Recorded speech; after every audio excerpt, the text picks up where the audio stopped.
本期同大家講嘅係1983年黃德輝綁架事件，小編翻查大量嘅資料，經過一日一夜整理，依家即刻同大家講述呢單案件嘅來龍去脈。1983年4月12日，黃德輝就被綁架，4月20日被釋放。黃德輝得知龔如心支付巨額贖金之後，第一時間報警求助。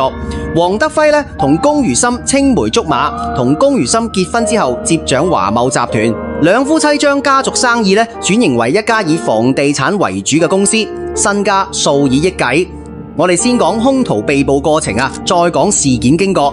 兇徒之所以順利被捕，全因為黃德輝喺被綁架過程中睇到一架車身印有耶穌愛你4個大字嘅小型貨車。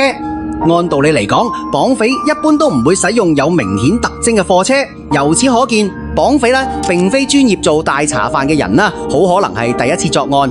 黃德輝依稀見到車牌號碼，警方接手調查後發現車主係盧兆忠，但佢唔喺香港。後來警方喺沙田沙角村停車場發現呢架車，24小時監視，等機會捉人，直至4月25日凌晨，即係黃德輝報警後第5日，一名姓翁嘅26歲男子嚟取車嘅時候被捕。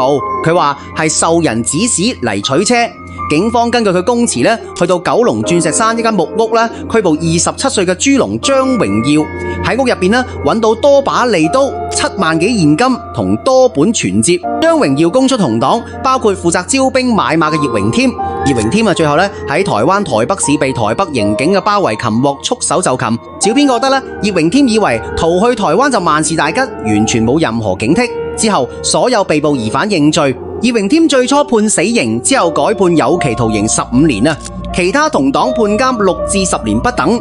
主謀陳四海喺案發後潛逃澳門，再用假護照經大陸去泰國。1985年喺泰國被發現非法入境，判監1年，刑滿後帶返香港受審，轉做控方證人，最後竟然只係判監4年。跟住落嚟，我哋開始講事件經過。1983年4月12日，黃德輝同太太龔如心如常咁由半山區白鹿徑屋企出發，開車落中環上班。點知行駛途中突然間一架客貨車剎出嚟截停佢哋架車，兩名持刀持槍綁匪叫佢哋落車。或者龔如心同埋黃德輝已經大致知道係綁架㗎，亦都冇作任何反抗。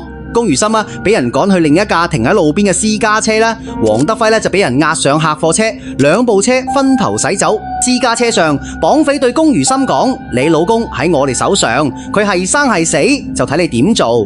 龔如心問：你哋想點啊？綁匪答：你去銀行開新戶口，用嚟交贖金。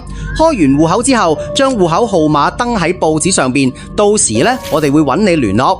之後，綁匪喺葵涌放咗龔如心返屋企。龔如心返到屋企，見黃德輝仲未返，急急同黃德輝啲親信開會，最後決定唔報警，跟綁匪嘅指示做。開戶口登咗報後有個自稱1188嘅男人打電話俾龔如心，索取1100萬美元贖金。